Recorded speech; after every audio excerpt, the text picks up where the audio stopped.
میں ہوں خوشنود علی خان اور میرے کالم کی وائس اوور دیں گے آپ کو سرفراز راجہ، جو روزنامہ صحافت میں لاہور میں ہمارے رپورٹر ہیں۔ تو سنیے میرے کالم کی وائس اوور سرفراز راجہ سے۔ جب میں نے یہ کالم لکھنا شروع کیا تو اس وقت سیلاب کا ایک بڑا ریلا لاہور سے گزر رہا تھا۔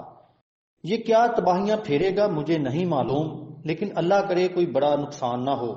حکومت کے انتظامات کی تعریف کرنی چاہیے۔ کل محترمہ مریم نواز پرائم منسٹر کے ساتھ نارووال تشریف لے گئی تھیں۔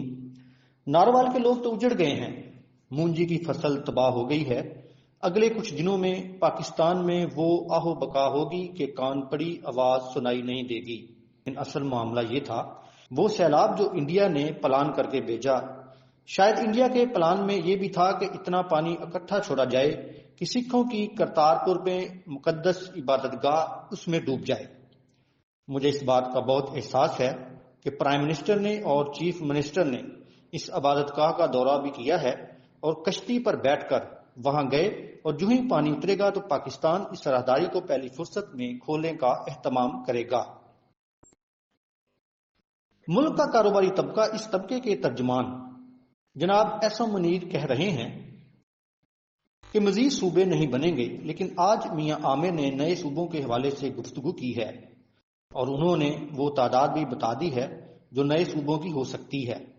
میاں عامر صاحب اور ایس ایم منیر صاحب کے متضاد بیان نے یہ ظاہر کر دیا ہے کہ ملک میں اس وقت دو قوتوں کے درمیان کشمکش چل رہی ہے۔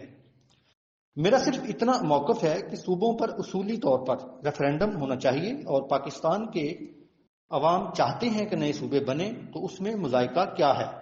لیکن دیکھیے، اس سے پہلے سندھ حکومت نے بھی، یعنی پس پردہ خود سندھ حکومت ہی تھی، انہوں نے ایک نہر پر بہت سیاست کی اور وفاقی حکومت کو مجبور کیا کہ وہ چولستان کو جانے والی نہر کی کھدائی نہ کھول سکیں۔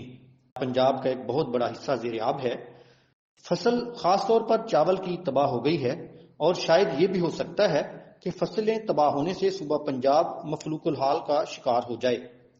لیکن حکومت میں رہنا اور سندھ حکومت کی بات ماننا یہ آج کی مرکزی حکومت کی مجبوری ہے۔ اور چولستان جو نہر جا رہی تھی، شاید اس وقت جو پانی پورے ملک میں دوڑتا پھر رہا ہے، اس پانی نے وہاں جانا تھا اور اصل میں نشانہ کوئی اور قوت تھی۔ لیکن سوال یہ ہے کہ کیا کوئی پوچھے گا سندھ والوں سے کہ آپ نے نہر نہیں بننے دی اور پانی چولستان کی طرف نہیں جانے دیا؟ کیا آپ اب پنجاب کو خاص طور پر ڈبونے بلکہ سندھ کا بہت سارا حصہ بھی ڈوب جائے تو اس پر سندھ حکومت کا کیا موقف ہے؟ میں نے آج ایک سٹوری سی ڈی اے کے بارے میں دی ہے، میں اگلے کچھ دنوں میں اس کو ذرا تفصیل سے چلاؤں گا۔ بہرحال پنجاب حکومت اور مرکزی حکومت کا یہ کریڈٹ ہے کہ انہوں نے جانی نقصان کم سے کم ہونے دیا ہے، لیکن مالی نقصان شاید روکا بھی نہیں جا سکتا تھا۔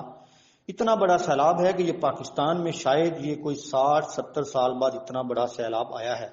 لیکن اب اس سال کے جو باقی دن ہیں، میرا خیال ہے کہ روزانہ کم از کم 1-2 میٹنگز روزانہ بلکہ مرکز میں بھی ہونی چاہیے، اور اگر ہم نے کالا باغ ڈیم نہ بنایا یا سوال نہ اٹھایا تو ہم کچھ سالوں میں تباہ حال ملک ہوں گے۔ کالا باغ ڈیم پر میں نے شاید 10 سال پہلے ایک کتاب لکھی تھی، آپ اسے آج بھی پڑھ لیں۔ میں نے اس پر اعتراض کا جواب دیا تھا۔ میرے علاوہ کسی نے کوئی باقاعدہ کتاب نہیں لکھی، اور اس کی کتاب کا نام ہی پاکستان ڈیم ہے۔ بھارت نے ابھی جارحیت کے ذریعے پاکستان کو تباہ کرنے کی کوشش کی ہے۔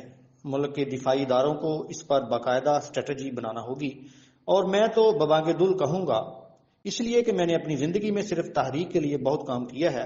اب تو شام سنگھ نہیں رہے، لیکن میں نے پوری زندگی شام سنگھ کے ساتھ کئی طرح کے کام کیے۔